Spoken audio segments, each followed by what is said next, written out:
see it.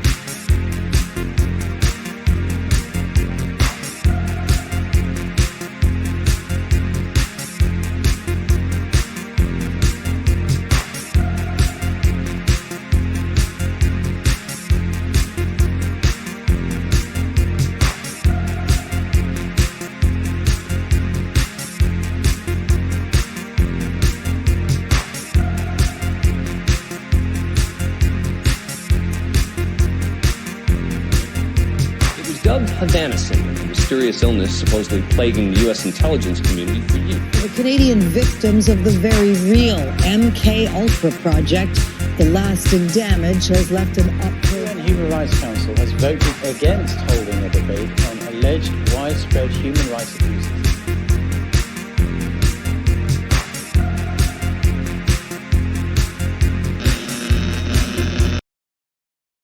Welcome to TM Radio Broadcasting. My name is Frank Allen. We are live from Boston, Massachusetts. Today's date, Tuesday, October the 14th, 2025. To listen to the broadcast, dial +1 518 801 1318. When we are off air, you can listen on this line to past episodes 24 hours a day, 365 days a year. Call into the studio to ask Galena, Maxine, Craig, or David a question at +1 617 987 8603. I will formally introduce everyone momentarily. Tonight, we have 3 organizations coming together here to enlighten the community and the listening audience. We have a round table discussion.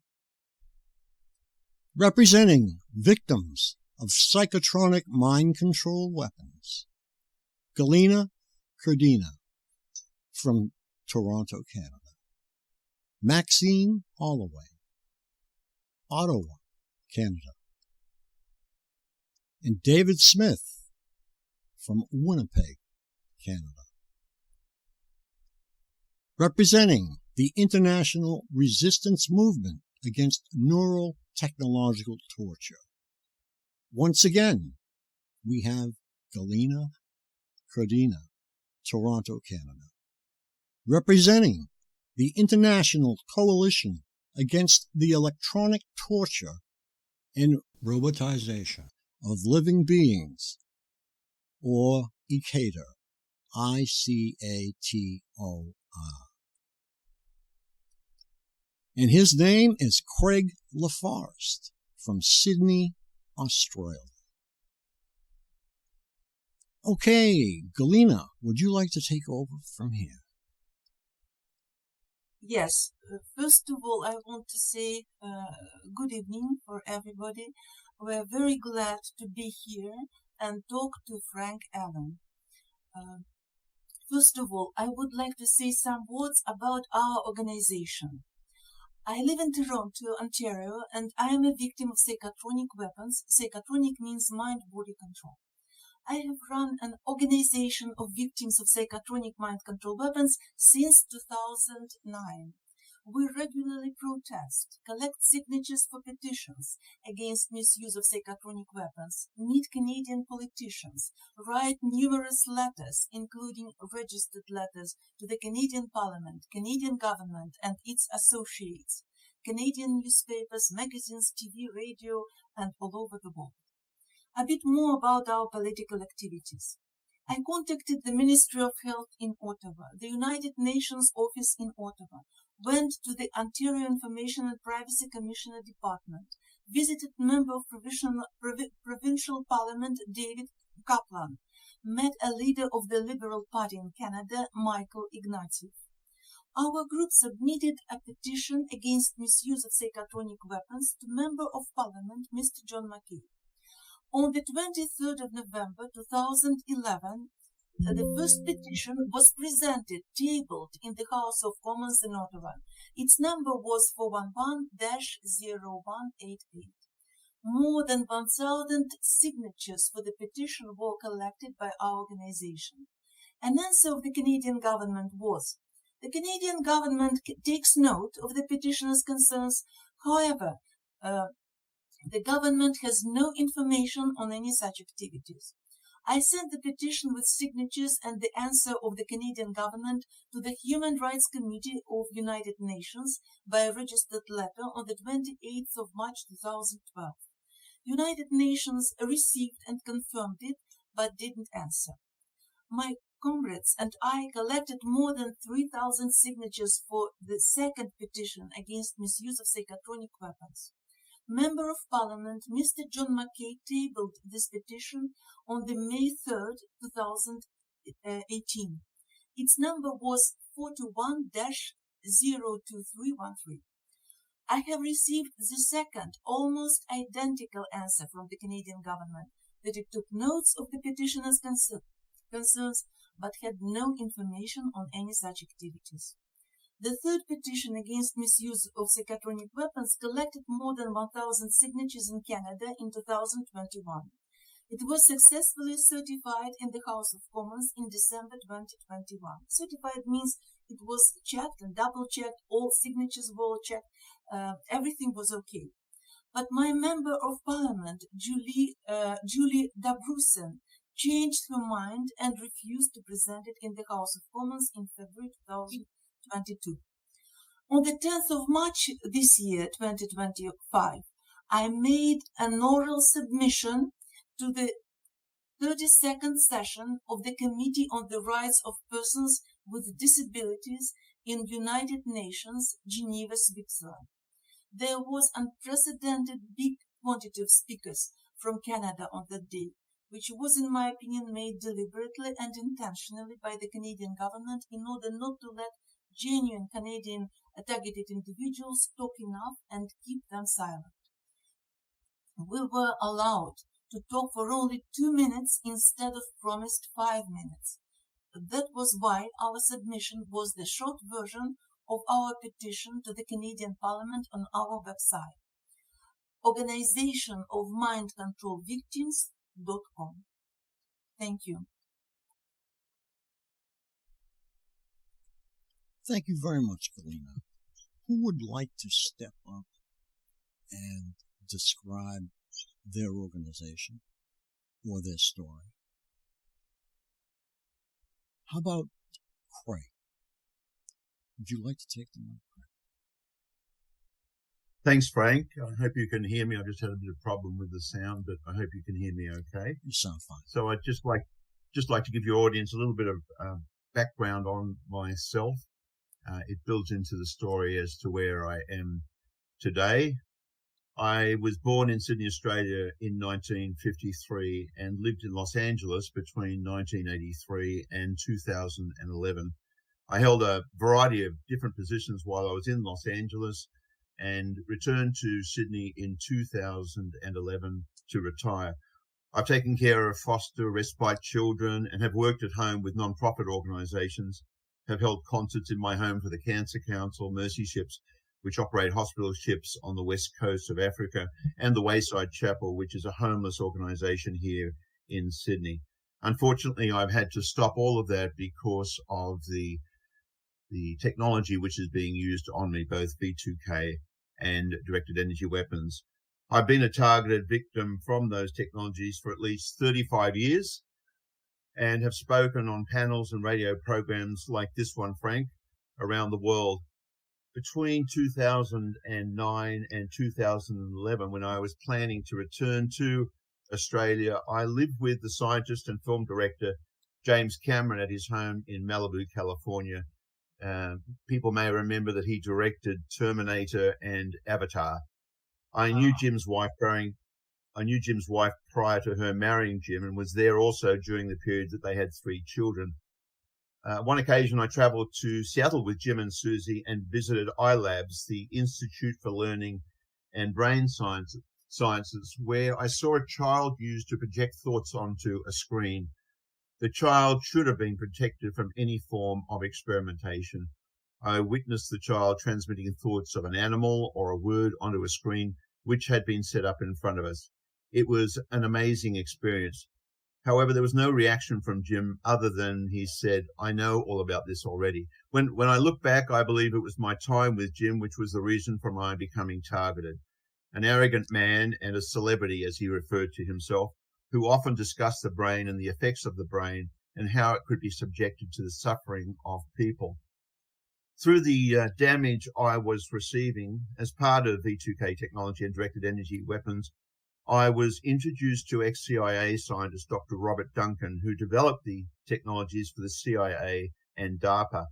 Robert became a really good mate of mine through his work as a whistleblower until he was murdered in July last year, 2024, by directed energy weapons. Victims of these atrocious technologies are still being experimented on illegally with brain implants, chips, and by brain scanning. Unscrupulous ENT doctors, general practitioners, and dentists are implanting people without their consent while they are in surgery for a basic operation and where a general anesthetic is required. Non-consensual brain implants are extremely difficult to find via MRIs, CAT scans, and X-rays, as they are very small, are not all made of metal, and once lodged in the skull can be grown over by bone calcification. They are very easy to miss when a radiologist is typically looking for a brain tumor. Transmission also happens through the eyes, which I have, as do all TIs, and it's one of the, I consider it a privilege of abuse as part of the perpetrator's technologies. Via my brain implants, I am tortured with radiation transmission burns on my body every night. I receive waves of this during the day and night, and I receive very clear voices and images and computer-generated nightmares. I can be at home, traveling at any latitude and longitude on the Earth. When I travel by plane or on a ship, I am bombarded by these transmissions. I've been blessed to go up to the North Cape several times and down to Antarctica for about 4 times. And I was implanted, I believe, during my time in Los Angeles for the reasons I've already mentioned.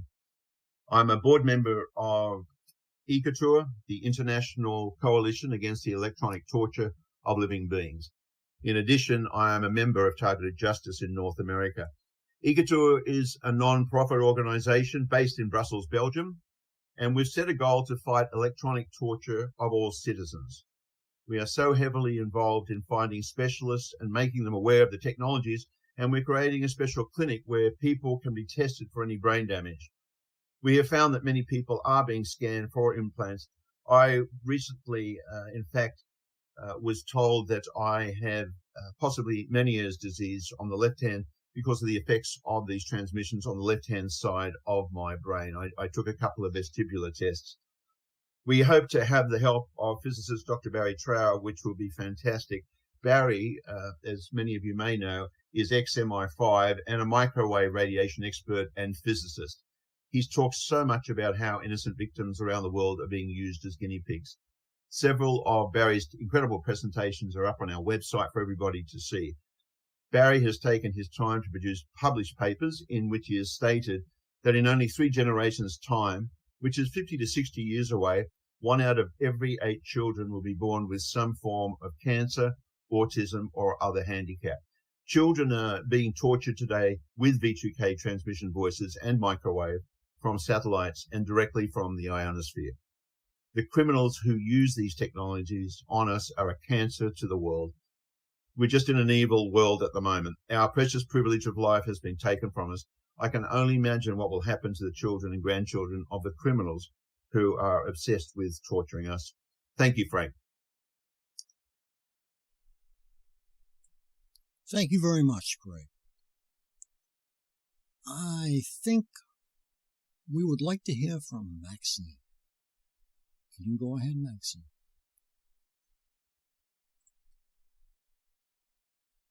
You'll have to unmute yourself.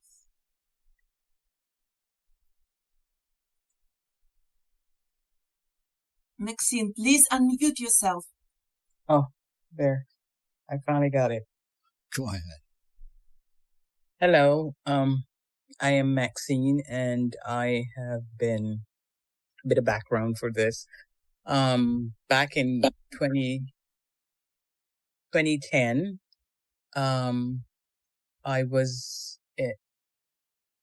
I guess I was using the internet, and for some reason I might have encountered some people on the internet that wasn't on the up and up, but I wasn't able to tell who they are.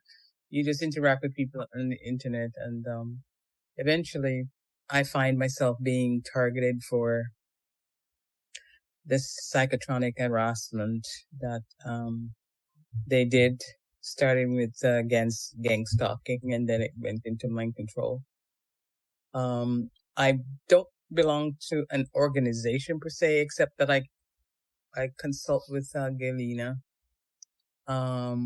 I'm part of that group, and I don't think I'm very active there, but I do get active with a group on Facebook called Targeted Individuals. That's where I learned a lot of information about what the tortures are and why it happened and how it happened, and use of psychotronic type of weapon against people.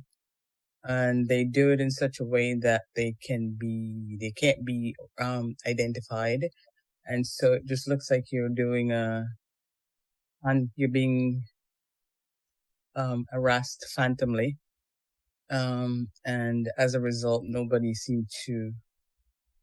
When you relate the stories that you experience, nobody seemed to believe anything that you have to say.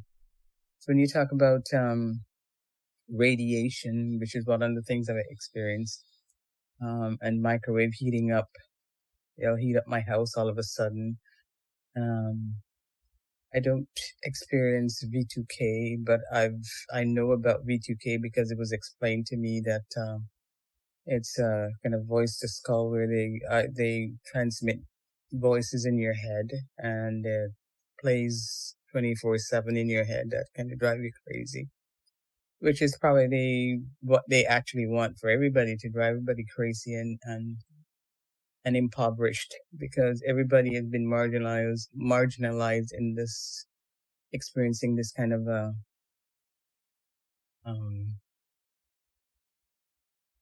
evil torture, is all I can call it. And so the weapons, some more weapons that they use is like gassing. They also violate your privacy by entering your home, and they come in and they do various things in your home. One of which is to create gassing effect in your house, where they'll work on your furnace. They'll cause gas leaks, which is what they did to me. And then they started using other gases that cause brain burn and skin burn and eye burn, and it just goes on like that. And sometimes some of the gases has more serious effect. They kind of sort of block your brain from working. You get brain blocks and memory loss kind of thing. And then there's those that are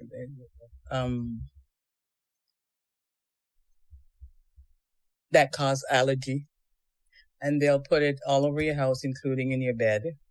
So when you go into your retire for the night, you're up suffering from allergies from inhaling all these different things they put in your bed as a way of torturing you. My recent experience this week has been with tear gas. Like, I wake up every morning with my eyes burning, the room smell of gas of some kind. I get the furnace people to come and check, and they're saying everything is fine, but I know it's not. I know it is from those who clandestinely enter my house and create this kind of a torture and upset for me. And those are some of the ways they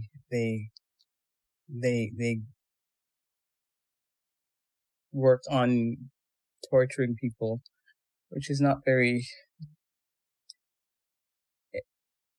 It's not very nice. It's not very welcome by anyone, and no one should encounter such kind of a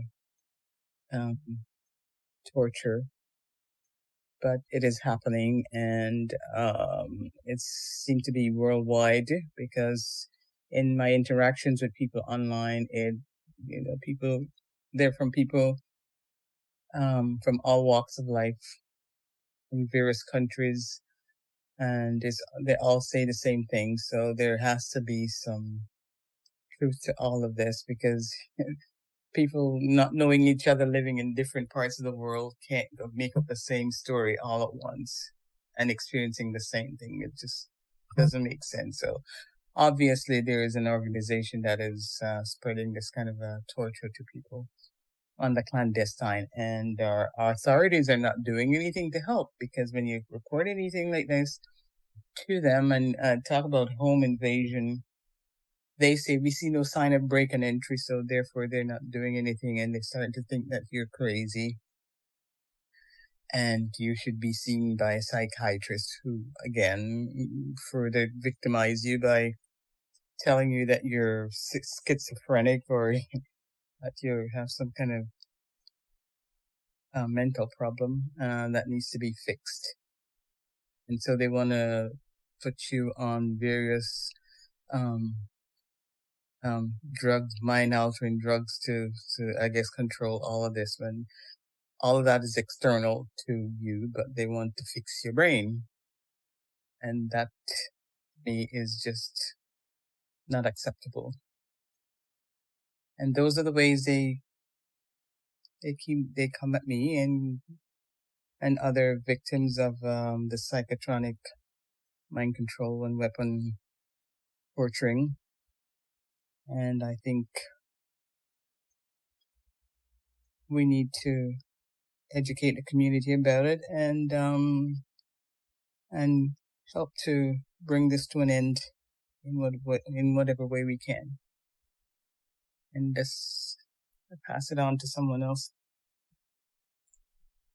Okay, thank you very much.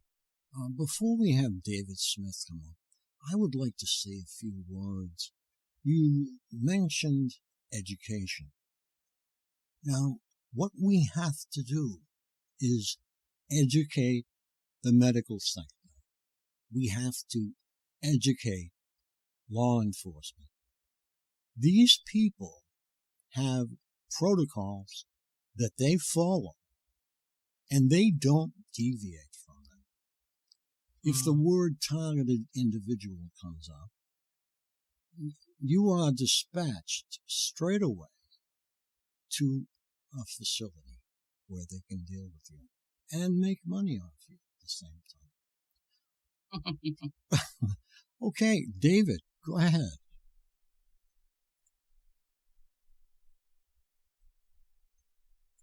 Okay, David, you need to unmute, sir.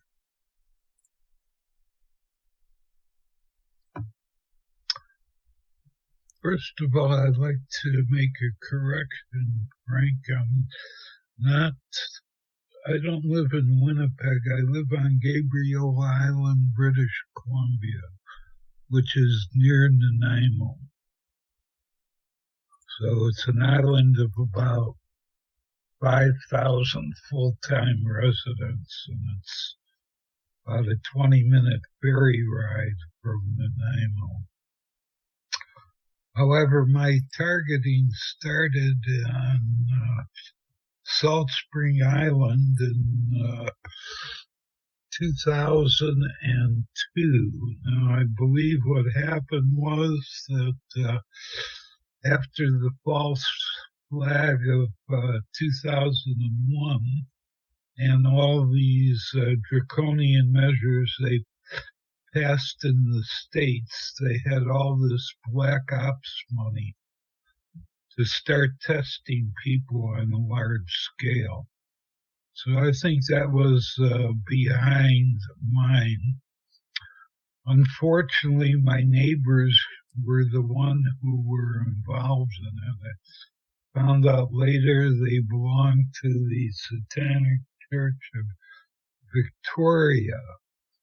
Now, one of the psychiatrists who examined me, so to speak, and started screaming at me that I was crazy and this and that, I found out that he's the intermediate between the Army, which sends out these contracts, and the Satanic Church of Victoria, which get these contracts to torture and murder people after a period of time. Now, I was under a 10-year contract to begin with.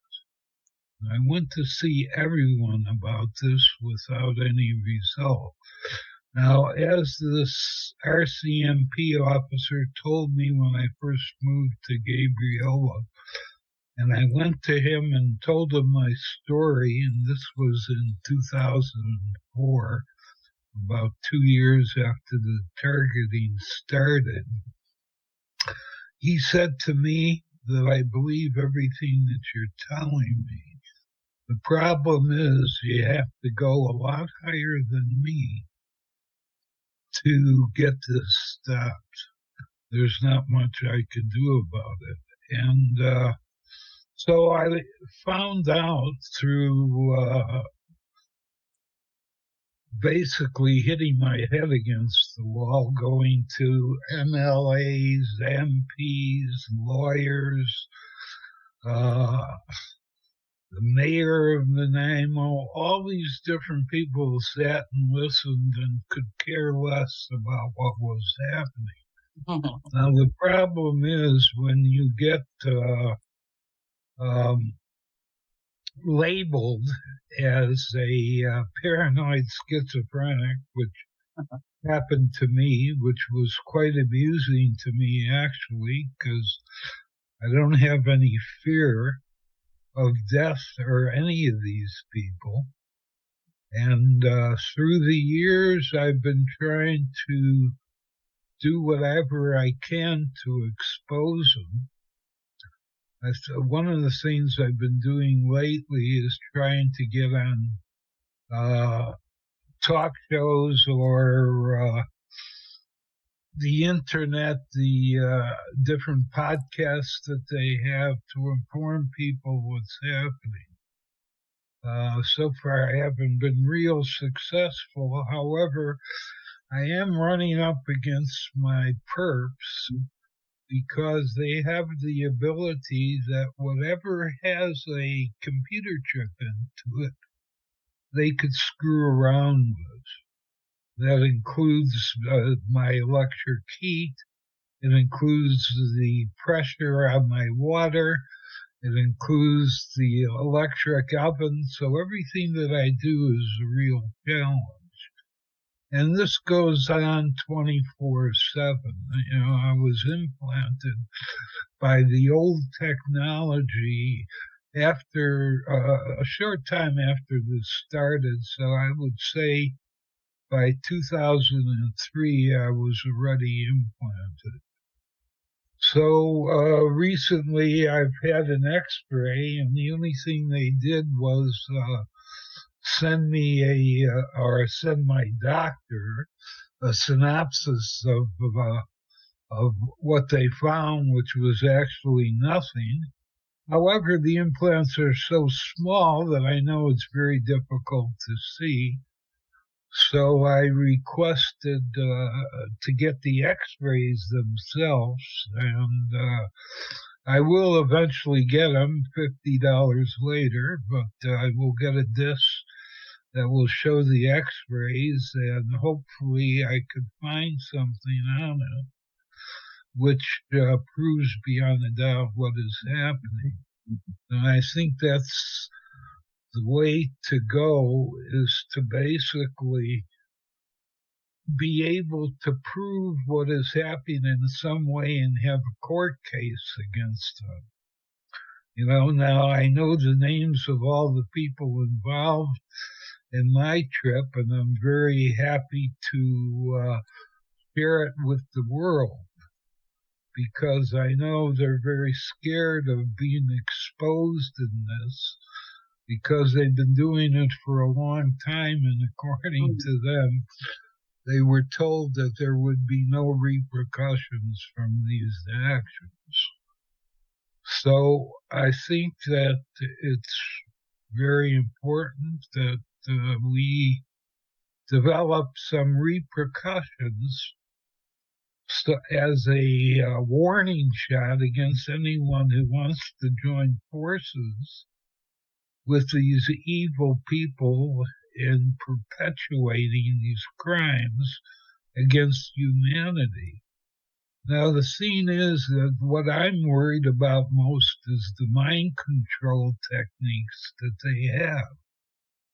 As far as I go, I have a lot of blocks up, so they really can't control me at all. But I know how easy it is to control people when it's so subtle, the technology that they have, which is what worries me the most, how easy it is to influence people, especially with the COVID shots, which put nanotechnology in all the people that took it, and they're all susceptible to this technology.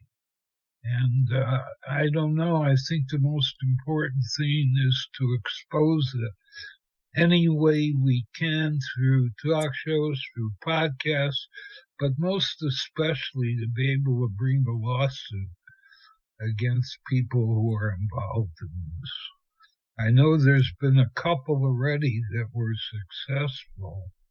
One was by this fellow, and the judge told the perpetrator to stay out of the head of this guy. Well, that wasn't much, was it? But it's a start. If we could show that this is happening beyond a doubt, then I think that governments will be forced to do something about it. That's about all I have to say. That was very good, David. Very good. Now, I have several questions that I would like to ask myself. And the first one goes to Craig. And Craig, you have been a driving force behind the TI movement. Can you give our listening audience a feeling as to how far we have come since 2005 when Derek Robertson first picked up a mic? Thanks for that comment, Frank. Yeah, we're working non-stop between Derek, who is also our vice president at Icator. We've been just working so hard to try and understand the reason behind why people would go to such lengths and try to destroy us. And through our research, for example, we found that the victims are usually people who have a great focus on a great life and are associated with a higher mental understanding. We know that approximately 60% of the targets are women and 40% men. They have targeted groups, the LGBTQI+. I know people who are gay men who have been targeted, and I know trans ladies who are targeted as well through this. So we provided these criminals the opportunity to research their experiments on a variety of different people, single people, even married people, and now children, as I mentioned earlier on. As I mentioned, I was a good friend of Dr. Robert Duncan, until he was murdered last year. And what we're finding is, and Robert stepped away from further development of the technology because the victims became us, each of us, Frank, Galena, David, Maxine, and myself, United States citizens, Australian citizens. We have members around the world, and we're seeing this in so many countries where governments are using this technology on people. And Robert wanted to do the right thing. He stated that this is a global phenomenon. I'm just reading an excerpt from his book. This is a global phenomenon. There is nowhere on Earth you can escape. The full spectrum of electromagnetic energy and physics are combined in this. From the ground, wavelengths travel through the ionosphere, bounce off it, and the Earth ground. We are bathed in a natural magnetic field of Earth. With those two things, you have a nuclear magnetic resonance machine. Surveillance is available when integrating with satellites. We're electrical beings. We have 100 billion neurons in our brain. So either through chipping, implanting, or scanning the brain, it's so easy to project a transmission off a satellite or off the ionosphere. Very good. Thanks, Frank. Very thorough. Very good. Galena, I noticed that you have had a recent petition released. Could you tell our listening audience something about that? Sorry, Frank, please cut out this moment. Repeat, please, because I missed a lot. That's quite all right. That happens.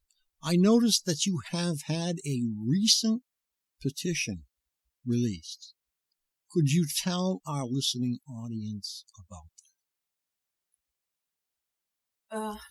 Unfortunately, our last petition was certified in 2021 in House of Commons in Ottawa, but it wasn't tabled because my Member of Parliament, Julie Dabrusin, she refused to table this petition. However, I still have plans to find a Member of Parliament in Toronto or maybe in Ontario in order to present the third petition. We will start collecting signatures maybe next summer and present this petition in House of Commons. I hope to do it as soon as possible. Very good. Thank you. Now, I would like to have... I apologize. Please cut out this moment. Okay. You know, I have prepared part of my speech about my own personal experience. You will be able to maybe to broadcast it full or maybe some parts of it, but I would like to present my personal experience, if it is possible. You can present whatever you want to. It's our station. So go ahead, please. Thank you. I was born in Russia in 1959. I graduated from a university and worked as a leading software and database developer in many companies in Russia. I and my son, we immigrated from Russia to Canada in February 2004. I arrived at Canada in good health. From the end of December 2005, I have been involved in a cruel experiment with psych. In Canada, I became a victim of psychotronic weapons and an officially disabled person because of it. It is not a clinical trial. I didn't sign any consent forms, and I want to be excluded from this experimentation. I have experienced the following symptoms of Havana syndrome and mind control effects since the end of December 2005. I may say that I developed all these symptoms during several hours. Disruption of ability to concentrate and think on my own, constant induced thoughts, constant induced feelings, emotions, sensations, including hunger, loss of memory and knowledge, receiving visual images and microwave hearing, including torture with intense, loud voices and noise. Microwave hearing means sounds and voices in heads of people induced by radio frequencies. Perpetrators sent feeling of sharp pain with their every word in 2006-2008 years. Induced actions and memory deletion of them later. I experienced constant pressure from above on crown of my head, forehead, and temples, which makes it impossible to concentrate and think on my own. I am manipulated in this state like a computer device, compelled to say or do what I do not want to say or to do. I experience false speech, involuntary body movements, induced actions, change of facial expressions, tone and pitch of my voice, artificial laughter and tears, and so on. Deciphering of memories and mind reading. Torture with insomnia, artificial pain in any part of my body, cramps in muscles, especially at night time. The perpetrators, they like to torture me at night time. Blurred vision, sensitivity to light, sensitivity to noise, loss of balance and coordination of movements, extreme dizziness, fatigue, disorientation, irritability, and nervousness.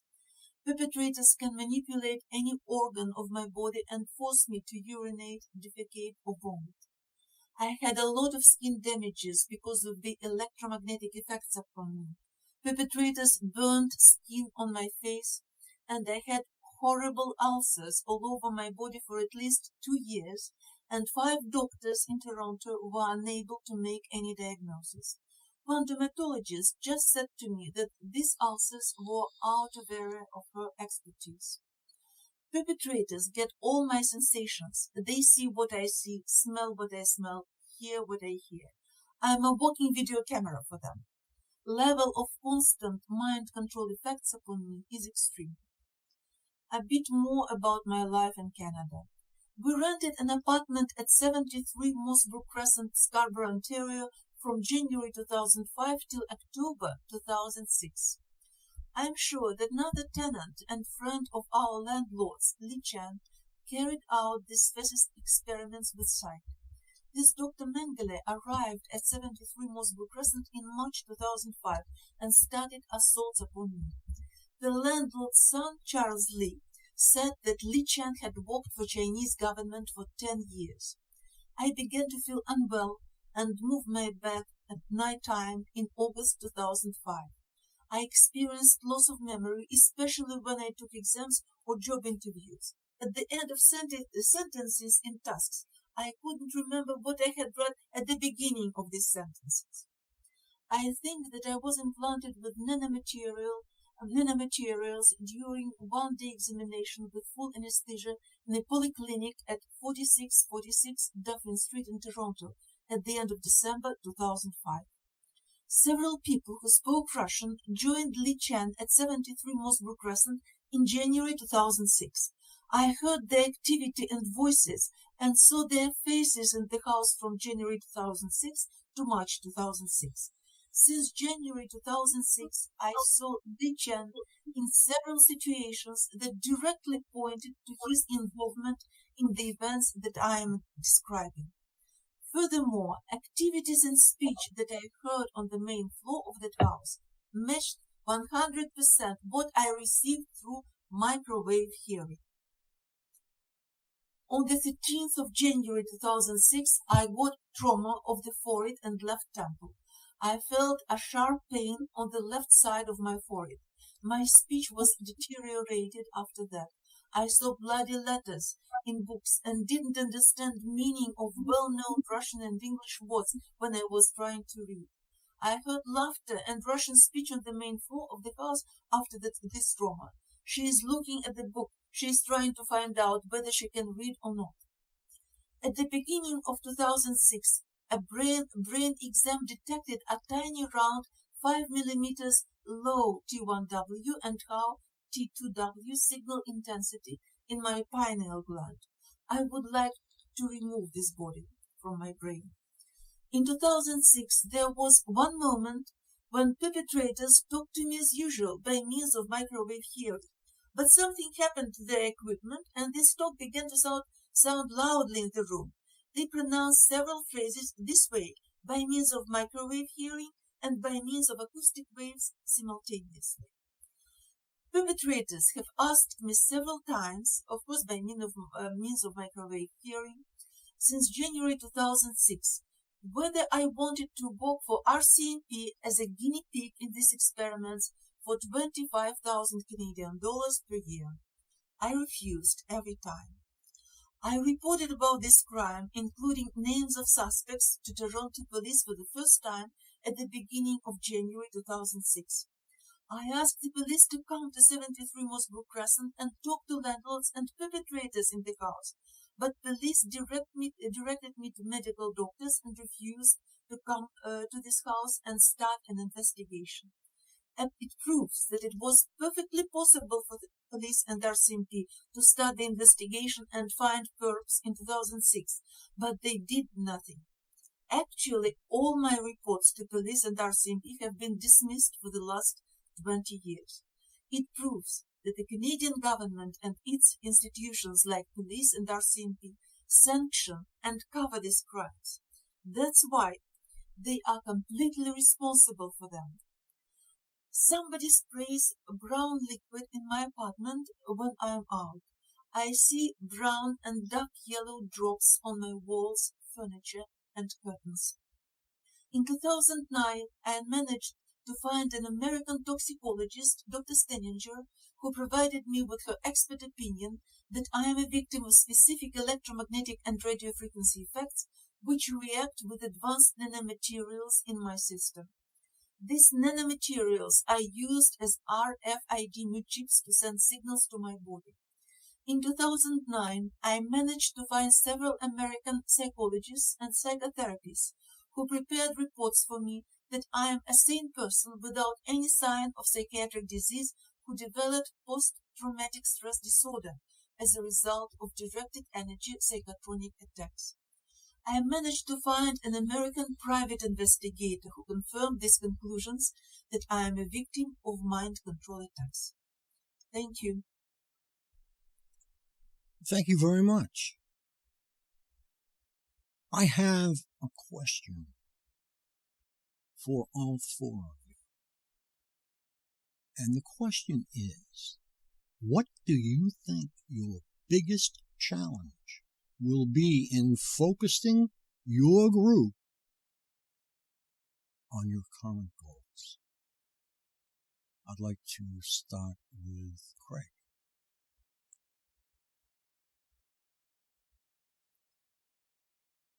The biggest challenge on my private goals versus the organization I belong to, Frank? Is that your question? I couldn't hear it all. It would be the organization. Yeah, Icator. Correct. Yeah. So I mentioned that we are working with specialists in Europe presently. We're trying to set up a laboratory and a clinic for people who are victims of this technology. It's amazing the number of people who are contacting us who understand now that these technologies have been around since World War II, when the Nazi scientists were basically distributed between three countries, Britain, the US, and Russia. And they came over and were given new identities, homes, salaries, as long as they told the US government everything they knew about this mind control. I think it was part of Project Paperclip. Instead of going to the Nuremberg trials and being hanged, as most of the Nazi scientists, most of the Nazi SS were.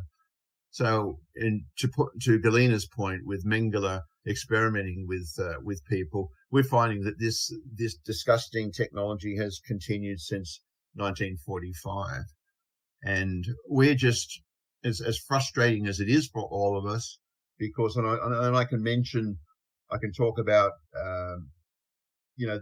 what's happening here in Australia as part of people hearing voices and really clever people, very clever people, general practitioners and psychologists and psychiatrists are passing them off as schizophrenic or delusional. It's an easy excuse, and when you consider that the psychiatrists, the rate of suicide from psychiatrists, I believe, is 4 to 5 times larger than the general population. I rarely speak to, and we tell people who are victims who contact us at Icator and Targeted Justice, I rarely respond to the perpetrators in my head. When I'm engaged to speak in conferences or speak to victims around the world, I stress that victims adopt, and it's very difficult to do this, what's called the grey rock method. You never respond to the narcissist who is speaking in your head. I dismiss these criminals as cowards, actors, and traitors, C-A-T-S, and traitors to their country. Cowards, C, A, actors, T, traitors to their country and to themselves. And one day the cat will run out of its 9 lives. As I already mentioned, I and most people find this also. The transmission happens through the eyes. They can see what I can see. I can be watching Jeopardy, for example, and be fed the answers to football questions. I don't follow football. I don't watch it. I have no idea about the results or the players. And I'm given the answers to these questions. The wonderful thing is, if any in your audience have a good group of friends, I've lost a lot of friends through not articulating exactly what's happening around the world. I've done that now because I'm a member of Targeted Justice and Icator.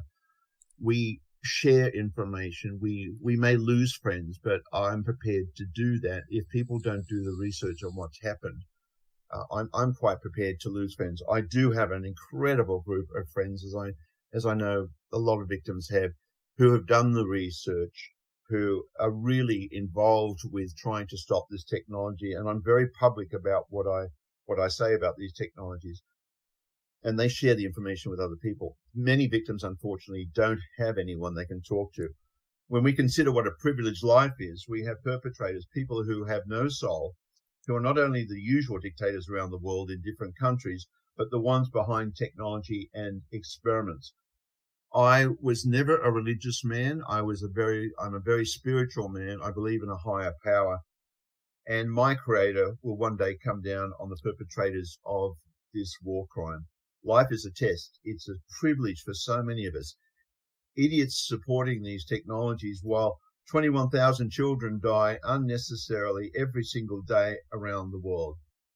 These criminals will see the wrath of my creator, Craig. That's a very deep comment, and I'm sure many, many feel the same way. And that was fantastic. And the next one is once again for Maxine this time. Maxine, what do you think your biggest challenge will be in focusing your group on your current goals?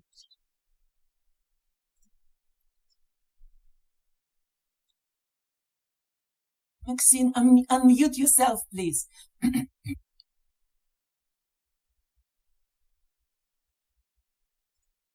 Maxine, you must unmute. Mute, okay, there. The biggest challenge is sort of getting recognition and help for all the victims of this evil crime that is happening, that is flourishing and under everybody's nose but not being recognized. There's so many desperate people and people who have been left marginalized and with nothing.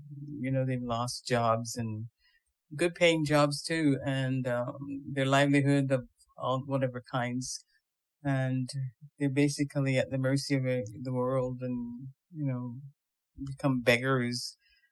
And we need to, our challenge for our group is to sort of see how we can help victims like that, and to find what they call it, create a space, like come together, everybody pull together whatever we have and pull together, that we can create space that we can sort of house people and provide meals for people. So that's some of our goals. It's a bit lofty, but that's one of the things we're trying to do to help. And plus, bringing things to the forefront in front of our politicians so they can do something to help. Because people shouldn't be left desperate like this and not have some recourse to this torture that is happening. Thank you very much. Another very deep comment. Now, I would like to ask the same question once again. What do you think your biggest challenge will be in focusing your group on your current goals? Galina. I think that we have to collect more evidences, more proofs, and despite the fact that I filed a lot of court cases with the Superior Court of Justice in Toronto, and all my court cases were dismissed. Despite of this fact, we should proceed, we should collect more evidences, more proofs, and file new lawsuits against Canadian government and its institutions, like police and RCMP. Thank you. Thank you. Very good. Now, I would just like to say, in terms of V2K and governments around the world, I believe they are using targets, one way or another, or government agents through V2K and spying. What better spy could you have than an individual, either in the armed forces or a spy, actually, a real spy, that has V2K and can be instructed from point A somewhere in the U.S., in Europe, in China, to go to a certain area and just look. I had to get that in there because it came out and I wanted to get it before I forgot it. Okay, I'm going to ask this question again. What do you think your biggest challenge will be in focusing your group on your current goals? And this would be going to David.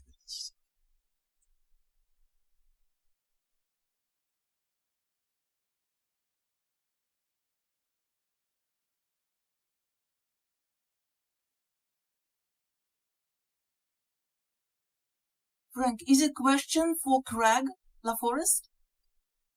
No, the question is actually for David. For David, sorry. I apologize.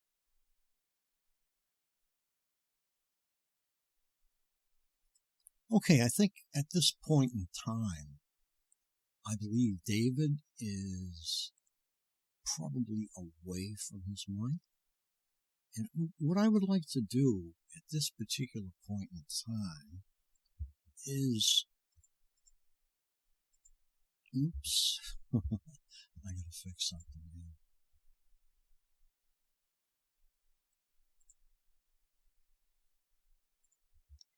Okay, Craig, I would like to ask you some questions, if you don't mind. Certainly, Frank. Okay, Craig, how do you believe the perpetrators choose the people they use for the torture program? How are they chosen? Yeah, I highlighted a little while ago, Frank, that our belief through our research is that they focus on single people, ladies. Oh. 60% are ladies, 40% are men. If you belong to a certain group, as they did with the LSD program all those years ago as part of MK Ultra, where some of the audience members may not remember or know about it, where heterosexual men would go to a bar on a Friday night after a long week of work and were picked up by a prostitute, were taken home to the prostitute's home, and the prostitute would put the LSD into a drink, and simply the CIA would have a camera on in another room adjoining the prostitute's room with the man that was in there, just to see the effects of LSD on people, simply for that reason. The evil in people is just, it's amazing. I don't understand it. I don't understand how you can be so evil. It's, targeting is the slow murder of a human being's life. Recommending drugs to a patient has become the answer of true communication between a doctor and a patient. I was confronted that when I spoke to my doctor, and I said, I'm hearing very clear voices. I'm not delusional. I'm not schizophrenic, and was written off as being delusional. Very easy. But you've got to look at the history in the United States. You just need to tap into Google unethical experimentation on US citizens. And there's a plethora of information there about what the CIA, what DARPA did, what the Department of Justice did. To think it has taken so long for the very people who protect America, for the Vets Administration, to understand exactly how and why your vets were being medicated for anxiety, depression, and PTSD. I believe it was a Lieutenant Colonel or a Colonel Bart Billings who stated that 98% of the depressed, anxious, and post-traumatic syndrome vets are medicated by psychiatrists. And again, the psychiatrists have a 4 to 5 percentage level higher than the general population.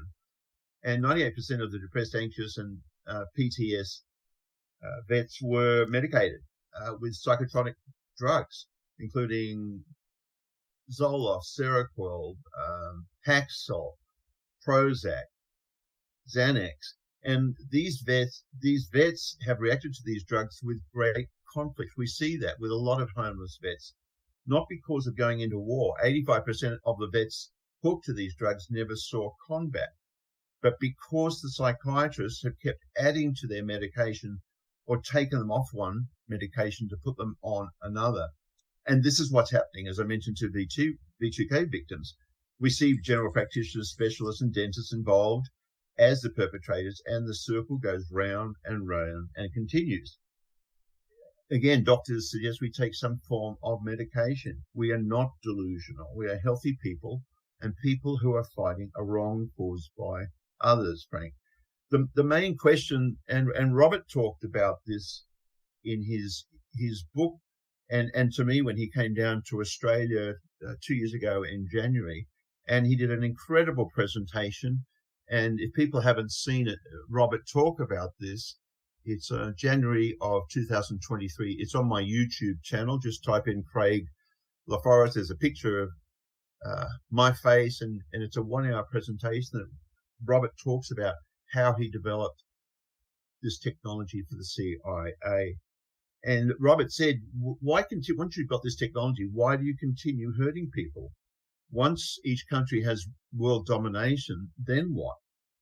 And Robert stated that the perpetrators of the crime don't believe humans with technological capability can stop their inherent sinfulness. And so they're using a system where there is a global hive mind, if you will, a peer system with no secrecy, no judgment, and they work from that state.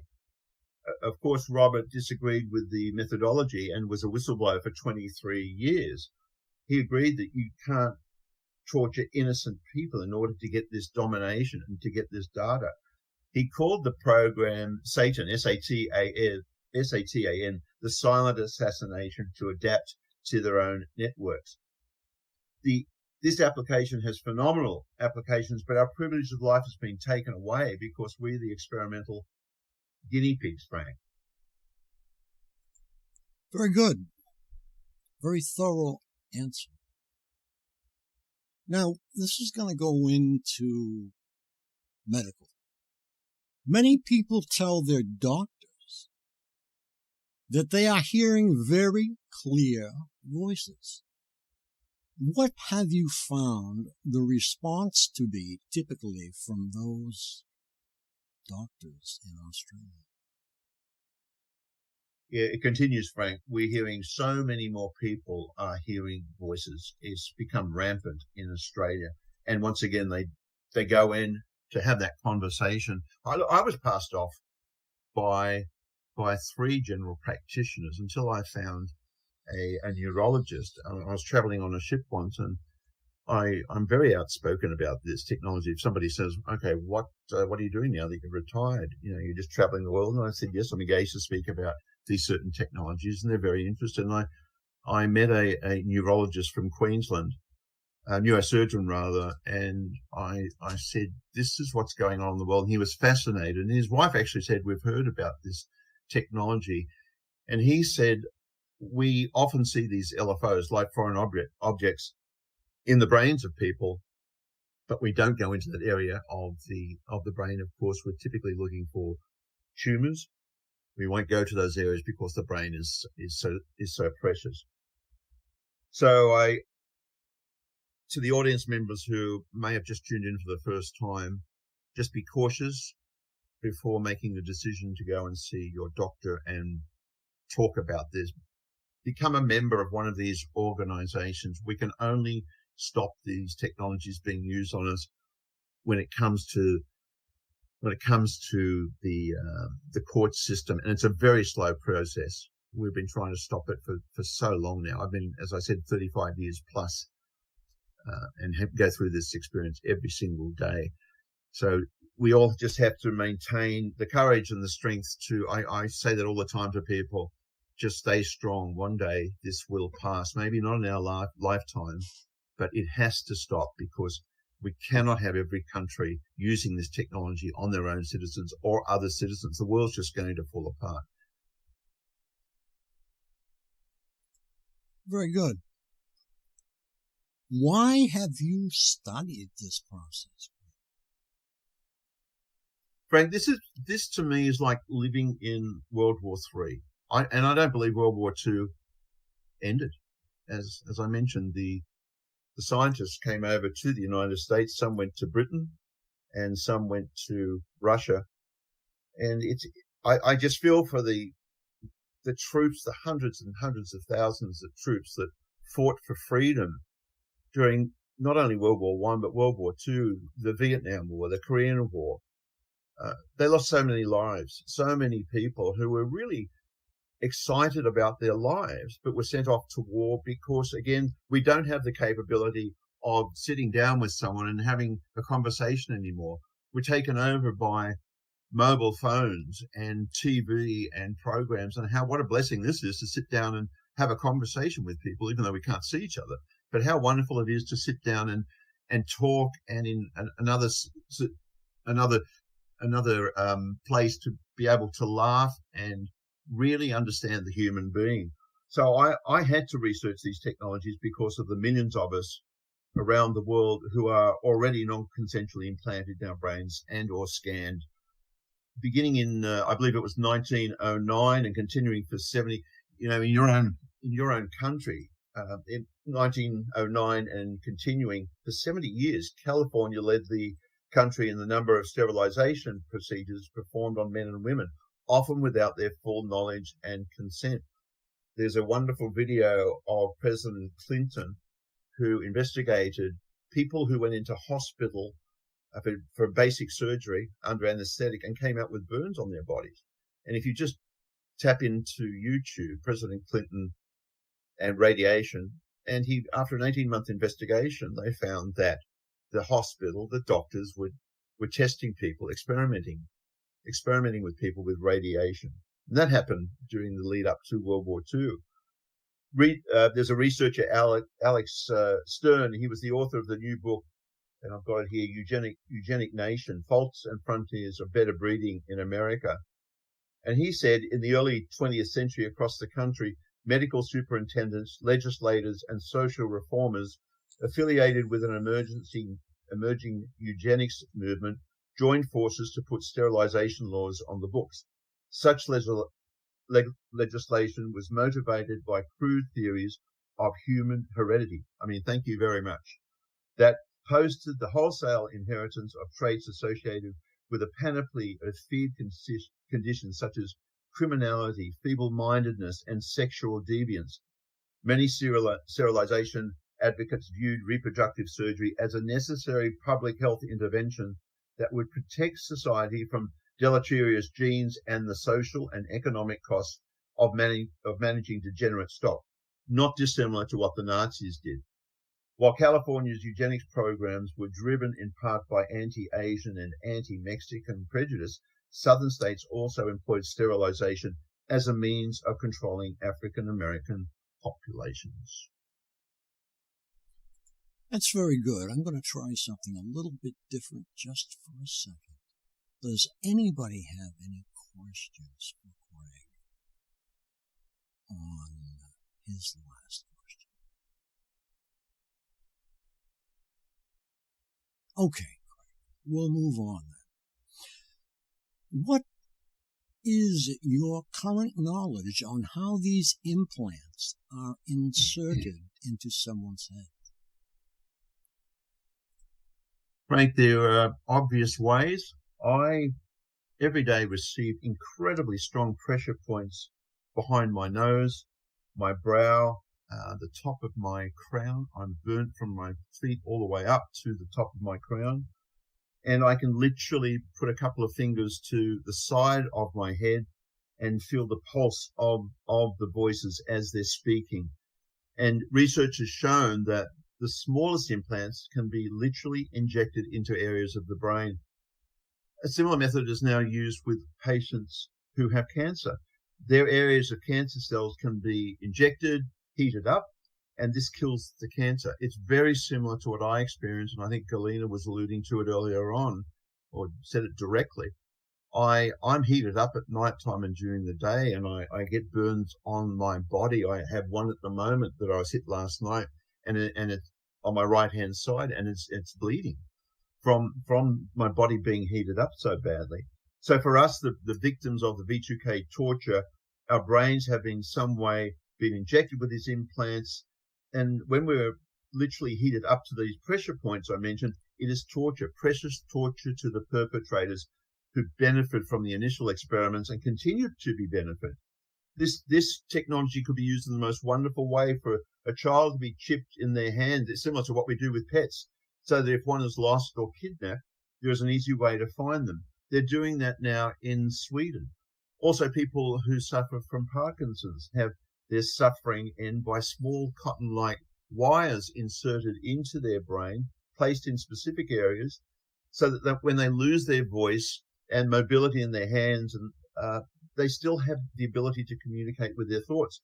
There is a program I saw a few years ago where this patient can literally have a thought and project it onto a screen just by thinking something, and can tap out an email and then hit the send button to distribute that email. That's fantastic.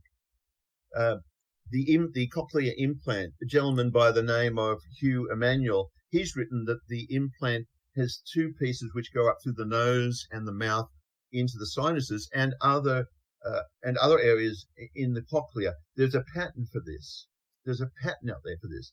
The technology uses the implants with artificial telepathy, namely the ability to communicate with others with no obvious signs of communication.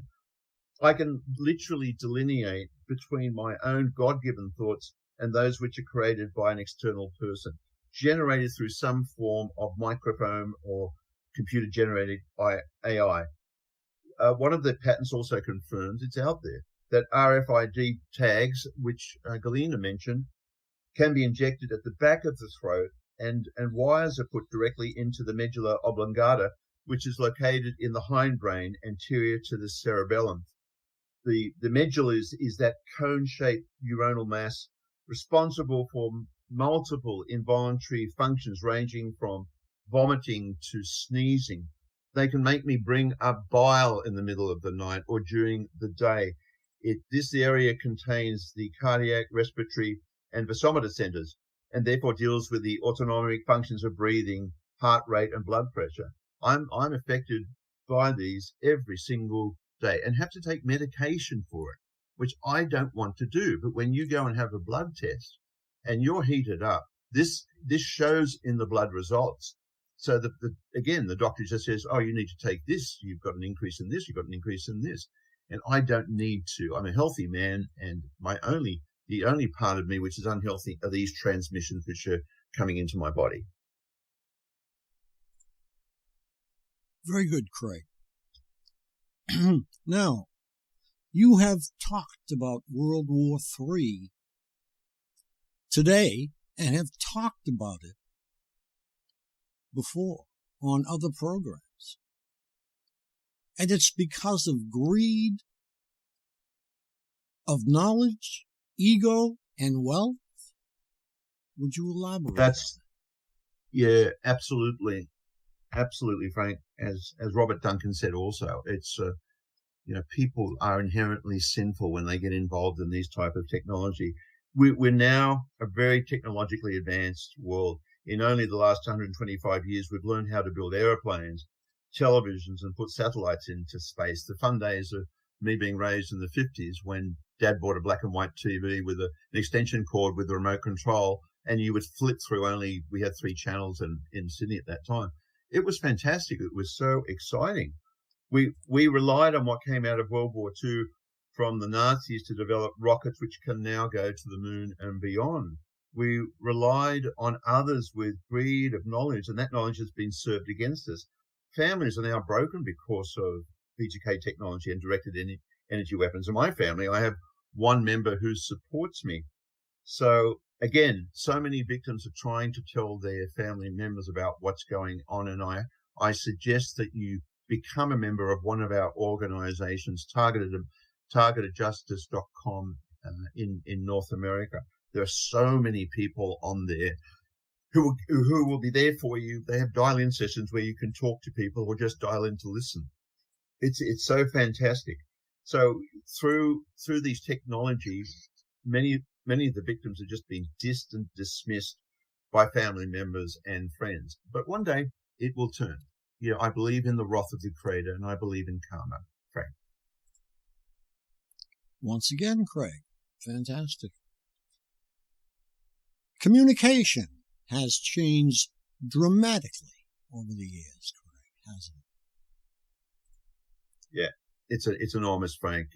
I mentioned what's happened with us targeting, being the slow murder of a human being's life, and recommending drugs to a patient has become the answer of the true communication between a doctor and a patient. And again, what your vets went through is outrageous to consider what they've gone through as guinea pigs also, and all they're trying to do is protect your country. But as we see now with what's happening in the Middle East, we see what's happening in the Ukraine, and these young people are going over to help your country, and they're still being used in the most disgusting ways, I believe.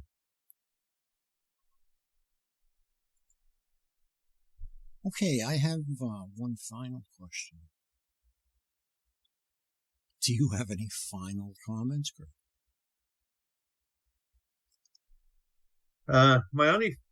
Thank you, Frank and Galena, for the opportunity to talk today and to be part of this group of victims. We have to continue sharing the information. That's all and I know you're focused on this, Frank, when I asked you earlier on, how you're doing day to day, and what you just said exactly the same thing. We just have to stay strong and keep going. And if you get a relationship with the Spirit or a God, it's just so easy to recognize that this is a journey. This is a journey which has been interrupted for so many of us. We had so many things offered to us post-World War II. Exciting time to be born, but it's been taken from us. So my final words, we must stop any organization using these weapons now and in the future. It's a precious privilege to be here on Earth, and future generations, as I mentioned, will suffer deliberately and disastrously if we are not told by a whistleblower the way that victims have been put into this torture program and how the scanning continues to be operated and who is using these technologies on us. These perpetrators, these criminals have children. They have grandchildren and great-grandchildren who are going to suffer in the future. So that's my final word. Step up and stop this. Stop the world from going through this. You don't need to be, a bigger than country than another country. We've seen what happens when countries try to step over somebody and become the dominant force around the world. We need to communicate better and we need to communicate more, but not through this type of technology. Thanks, Frank. Thank you, Craig. Now, I would like to ask around, do we have anyone that would like to volunteer a closing comment?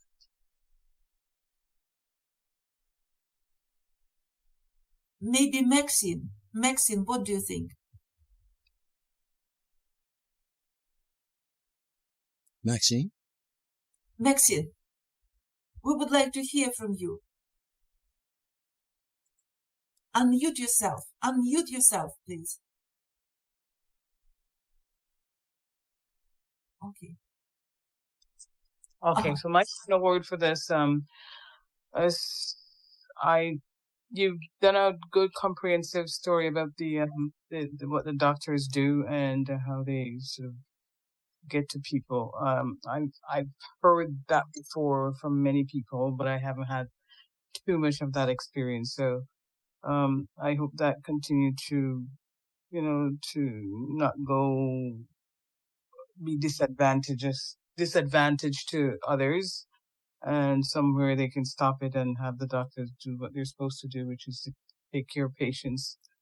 To continue to come together to share our stories and to continue to seek out ways we can stop this torture by dialoguing with, authorities, people who can keep, bring about changes. And more than anything else, just stop the surveillance of people in their homes and wherever they go, because why do they need to watch you so much? I mean, what do they think you're going to pull off or take, or, I don't know what that is about, but they do it. So I just want all that to come to an end. Very good. Very good. David, would you like to add anything? Well, one point I wanted to bring out was that in the 90s, the psychiatrists weren't making much money because people were going to psychologists. So they got together with the pharmaceutical boys, and they were told by the pharmacy people that if they came up with mental disorders, the pharmaceutical would come up with the appropriate drugs to fix that order. And so they came up with 150 mental disorders, and they used to have a criteria of 3 different things that people were experiencing in order to get labeled, that you need help.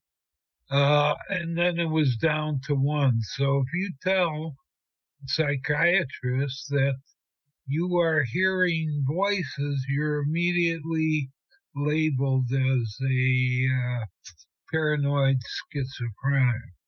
That's how it works, I've been institutionalized against my will twice, and I remember one psychiatrist, because I went on the internet with him and I showed him that all these things were happening.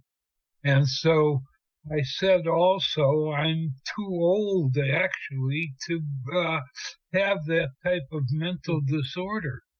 And he said, yeah, that's right. It's 1 in 100 or something like that of your age that can get this. And he said, but the odds are that I believe the odds are much greater that you have become a victim of this technology. So that's how he based his opinion on, was the odds of me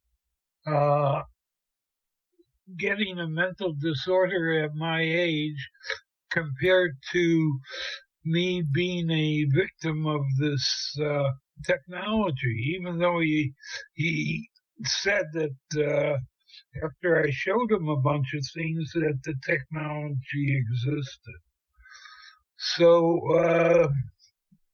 that's pretty much what we're up against. And